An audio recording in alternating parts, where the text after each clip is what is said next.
ದಿನಗಳಲ್ಲಿ ಮನುಷ್ಯನಿಗೆ ಹೆಚ್ಚು ಭಯಪಡಿಸುವ ಕಾಯಿಲೆಗಳ ಪಟ್ಟಿಯಲ್ಲಿ ಮಧುಮೇಹ ಕೂಡ ಸ್ಥಾನ ಪಡೆದುಕೊಂಡಿದೆ. ಸೈಲೆಂಟ್ ಕಿಲ್ಲರ್ ಎಂದೇ ಕರೆಯಲಾಗುವ ಈ ಕಾಯಿಲೆ ಮನುಷ್ಯರಿಗೆ ಒಮ್ಮೆ ಕಾಣಿಸಿಕೊಂಡರೆ ಮತ್ತೆ ಹೋಗುವುದಿಲ್ಲ.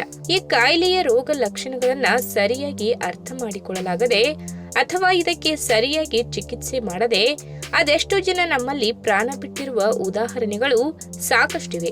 ಇನ್ನು ಆತಂಕದ ವಿಚಾರ ಏನೆಂದರೆ ಮಧುಮೇಹದ ಮತ್ತು ಹೃದಯದ ಕಾಯಿಲೆಗಳಿಗೆ ಸಾಕಷ್ಟು ಹತ್ತಿರದ ಸಂಬಂಧವಿದೆ ಎಂದು ವೈದ್ಯರು ಎಚ್ಚರಿಸುತ್ತಾರೆ. ಹೀಗಾಗಿ ಈ ಕಾಯಿಲೆಯಿಂದ ದೂರವಿರಬೇಕೆಂದರೆ ಅದಕ್ಕೆ ಒಂದೇ ಮಾರ್ಗ ಏನೆಂದರೆ ಆಹಾರದ ಪದ್ಧತಿಯಲ್ಲಿ ಹಾಗೂ ಜೀವನ ಶೈಲಿಯಲ್ಲಿ ಮಾತ್ರ ಈ ಕಾಯಿಲೆಯ ವಕ್ರ ದೃಷ್ಟಿಯಿಂದ ಪಾರಾಗಬಹುದು. ಇಲ್ಲಾಂದ್ರೆ ಈ ಕಾಯಿಲೆ ಕಾಣಿಸಿಕೊಂಡ ಮೇಲೆ ಹಲವಾರು ಆರೋಗ್ಯ ಸಮಸ್ಯೆಗಳನ್ನ ಎದುರಿಸಬೇಕಾಗಿ ಬರಬಹುದು. ಮಧುಮೇಹ ರೋಗ ಇರುವವರು ತಮ್ಮ ದೈನಂದಿನ ಆಹಾರ ಪದ್ಧತಿಯ ಬಗ್ಗೆ ಸಾಕಷ್ಟು ಗಮನ ವಹಿಸಬೇಕು. ಪ್ರಮುಖವಾಗಿ ವಾರಕ್ಕೆ 1-2 ಬಾರಿಯಾದರೂ ಬ್ರೋಕೊಲಿಯನ್ನ ಸೇವನೆ ಮಾಡಬೇಕು. ಹಾಗಾದ್ರೆ ಮಧುಮೇಹ ಹೊಂದಿರುವವರು ಬ್ರೋಕೊಲಿ ಸೇವನೆ ಮಾಡುವುದರಿಂದ ಯಾವೆಲ್ಲ ಲಾಭಗಳು ಸಿಗುತ್ತವೆ ಎಂಬುದನ್ನ ಇವತ್ತಿನ ವಿಡಿಯೋ ಮುಖಾಂತರ ತಿಳಿದುಕೊಳ್ಳೋಣ. ಅದಕ್ಕಿಂತ ಮುಂಚೆ ನೀವಿನ್ನೂ ನನ್ನ ಚಾನೆಲ್ಗೆ ಸಬ್ಸ್ಕ್ರೈಬ್ ಆಗಿಲ್ಲ ಅಂದ್ರೆ ಪ್ಲೀಸ್ ಸಬ್ಸ್ಕ್ರೈಬ್ ಮಾಡ್ಕೊಳ್ಳಿ, ಹಾಗೆ ಪಕ್ಕದಲ್ಲೇ ಇರುವಂತಹ ಬೆಲ್ ಐಕನ್ ನ ಕ್ಲಿಕ್ ಮಾಡಿ. ಮಧುಮೇಹ ರೋಗಿಗಳು ಮನೆಯ ಇತರ ಸದಸ್ಯರು ತಿನ್ನುವ ಹಾಗೆ ಮನಸ್ಸಿಗೆ ಇಷ್ಟವಾಗುವ ಅಥವಾ ಬಾಯಿಗೆ ರುಚಿ ಕೊಡುವ ಆಹಾರ ಪದಾರ್ಥಗಳನ್ನ ತಿನ್ನುವ ಹಾಗಿಲ್ಲ. ಈ ಬಗ್ಗೆ ನಾವು ತಮ್ಮ ದೈನಂದಿನ ಆಹಾರ ಪದಾರ್ಥಗಳಲ್ಲಿಯೂ ಕೂಡ ಕೆಲವೊಂದು ರೀತಿಯ ನೀತಿ ನಿಯಮಗಳು ಇರುತ್ತವೆ. ಇದನ್ನು ಅಚ್ಚುಕಟ್ಟಾಗಿ ಪಾಲಿಸಬೇಕಾಗುತ್ತದೆ. ಈ ಬಗ್ಗೆ ಆರೋಗ್ಯ ತಜ್ಞರು ಹೇಳುವ ಹಾಗೆ ಕೆಲವೊಂದು ಆಹಾರ ಪದ್ಧತಿಯನ್ನು ಜೀವನದಲ್ಲಿ ಅನುಸರಿಸುವುದರಿಂದ ಮಾತ್ರ ಈ ಕಾಯಿಲೆಯನ್ನ ನಿಯಂತ್ರಣದಲ್ಲಿ ಇಟ್ಟುಕೊಳ್ಳಬಹುದು. ಇನ್ನು ದೀರ್ಘಕಾಲದಿಂದ ಮಧುಮೇಹ ಸಮಸ್ಯೆಯಿಂದ ಬಳಲುತ್ತಿರುವವರು ಆಗಾಗ ಬ್ರೋಕೊಲಿ ಅಥವಾ ಕೋಸುಗಡ್ಡೆ ಸೇವನೆ ಮಾಡುವುದರಿಂದ ರಕ್ತದಲ್ಲಿ ಸಕ್ಕರೆ ಮಟ್ಟವನ್ನ ಅಚ್ಚುಕಟ್ಟಾಗಿ ನಿರ್ವಹಣೆ ಮಾಡಿಕೊಳ್ಳಬಹುದು. ಇದರಿಂದ ಮಧುಮೇಹ ಕೂಡ ನಿಯಂತ್ರಣಕ್ಕೆ ಬರುತ್ತದೆ ಎಂದು ಸಂಶೋಧಕರು ಅಭಿಪ್ರಾಯ ಪಡುತ್ತಾರೆ. ಇದಕ್ಕೆ ಪ್ರಮುಖ ಕಾರಣ ಈ ತರಕಾರಿಯಲ್ಲಿ ಯಥೇಚ್ಛವಾಗಿ ಆಂಟಿ ಆಕ್ಸಿಡೆಂಟ್ ಅಂಶ ಕಂಡುಬರುವುದರಿಂದ ವಿಶೇಷವಾಗಿ ಟೈಪ್ 2 ಮಧುಮೇಹದಿಂದ ಬಳಲುತ್ತಿರುವವರಿಗೆ ಈ ತರಕಾರಿ ತುಂಬಾನೇ ಒಳ್ಳೆಯದು ಎಂದು ಹೇಳಲಾಗುತ್ತದೆ.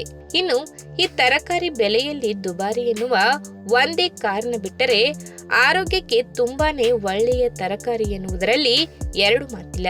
ಪ್ರಮುಖವಾಗಿ ಈ ತರಕಾರಿಯಲ್ಲಿ vitamin C, vitamin K, protein, ಕಬ್ಬಿಣ, ನಾರಿನಾಂಶ ಮತ್ತು ಪೊಟ್ಯಾಷಿಯಂ ಅಂಶಗಳು ಹೇರಳವಾಗಿ ಕಂಡುಬರುವುದರಿಂದ ಶುಗರ್ ಇರುವ ರೋಗಿಗಳಿಗೆ ಇದೊಂದು ಆರೋಗ್ಯಕಾರಿ ತರಕಾರಿ ಎನ್ನುವುದರಲ್ಲಿ ಎರಡು ಮಾತಿಲ್ಲ.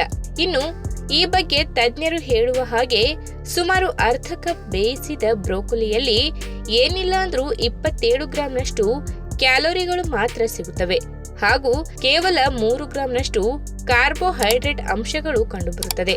ಹೀಗಾಗಿ ಈಗಾಗಲೇ ಸಕ್ಕರೆ ಕಾಯಿಲೆಯಿಂದ ಬಳಲುತ್ತಿರುವವರು ಈ ತರಕಾರಿಯನ್ನ ತಮ್ಮ ದೈನಂದಿನ ಆಹಾರ ಪದ್ಧತಿಯಲ್ಲಿ ಸೇರಿಸಿಕೊಳ್ಳುವುದರಿಂದ ರಕ್ತದಲ್ಲಿ ಸಕ್ಕರೆ ಮಟ್ಟ ಕಡಿಮೆಯಾಗುವುದು ಮಾತ್ರವಲ್ಲದೆ ದೇಹದ ತೂಕವನ್ನ ಕೂಡ ಅಚ್ಚುಕಟ್ಟಾಗಿ ನಿರ್ವಹಣೆ ಮಾಡಬಹುದು. ಇನ್ನು ಮೊದಲೇ ಹೇಳಿದ ಹಾಗೆ ಬ್ರೋಕೊಲಿ ಬೆಲೆಯಲ್ಲಿ ದುಬಾರಿ ಎನ್ನುವ ಒಂದೇ ಕಾರಣ ಬಿಟ್ಟರೆ ಈ ತರಕಾರಿಯಲ್ಲಿ ಕಡಿಮೆ ಪ್ರಮಾಣದಲ್ಲಿ ಕ್ಯಾಲೋರಿಗಳ ಜೊತೆಗೆ ಅಪಾರ ಪ್ರಮಾಣದಲ್ಲಿ ವಿಟಮಿನ್ಸ್ ಅಂಶಗಳು, ನಾರಿನಾಂಶ ಹಾಗೂ ಖನಿಜಾಂಶಗಳು ಕಂಡುಬರುತ್ತವೆ. ಇವೆಲ್ಲವೂ ಕೂಡ ನಮ್ಮ ಆರೋಗ್ಯಕ್ಕೆ ಅಗತ್ಯವಾಗಿ ಬೇಕಾದ ಅಂಶಗಳು ಆಗಿರುವುದರಿಂದ ವಾರಕ್ಕೆ ಒಮ್ಮೆಯಾದರೂ ಈ ತರಕಾರಿಯನ್ನ ಸೇವನೆ ಮಾಡುವುದರಿಂದ ಮಧುಮೇಹವನ್ನ ನಿಯಂತ್ರಣ ಮಾಡಿಕೊಳ್ಳುವುದರ ಜೊತೆಗೆ ದೇಹದ ತೂಕವನ್ನ ಕೂಡ ಇಳಿಸಿಕೊಳ್ಳಲು ನೆರವಾಗುತ್ತದೆ. ಪ್ರಮುಖವಾಗಿ ಈ ತರಕಾರಿಯಲ್ಲಿ ನಾರಿನಾಂಶ ಹಾಗೂ ಆಂಟಿ ಆಕ್ಸಿಡೆಂಟ್ ಅಂಶಗಳ ಮಟ್ಟ ಹೆಚ್ಚಾಗಿರುವುದರಿಂದ ಜೀರ್ಣಾಂಗ ವ್ಯವಸ್ಥೆಯ ಆರೋಗ್ಯ ಅಚ್ಚುಕಟ್ಟಾಗಿ ನಿರ್ವಹಣೆಯಾಗುತ್ತದೆ. ಪ್ರಮುಖವಾಗಿ ರಕ್ತದಲ್ಲಿ ಕೆಟ್ಟ ಕೊಲೆಸ್ಟ್ರಾಲ್ ಅಂಶ ನಿಯಂತ್ರಣಕ್ಕೆ ಬರುವುದರ ಜೊತೆಗೆ ಮಧುಮೇಹ ಹಾಗೂ ದೇಹದ ತೂಕ ಕೂಡ ನಿಯಂತ್ರಿಸಲು ಸಹಾಯಕ್ಕೆ ಬರುತ್ತದೆ. ಈ ವಿಡಿಯೋ ನಿಮಗೆ ಇಷ್ಟವಾದಲ್ಲಿ ತಪ್ಪದೆ ಲೈಕ್ ಮಾಡಿ, ಶೇರ್ ಮಾಡಿ, ಹಾಗೆ ನಿಮ್ಮ ಅನಿಸಿಕೆನ ಕಮೆಂಟ್ ಮೂಲಕ ತಿಳಿಸಿ.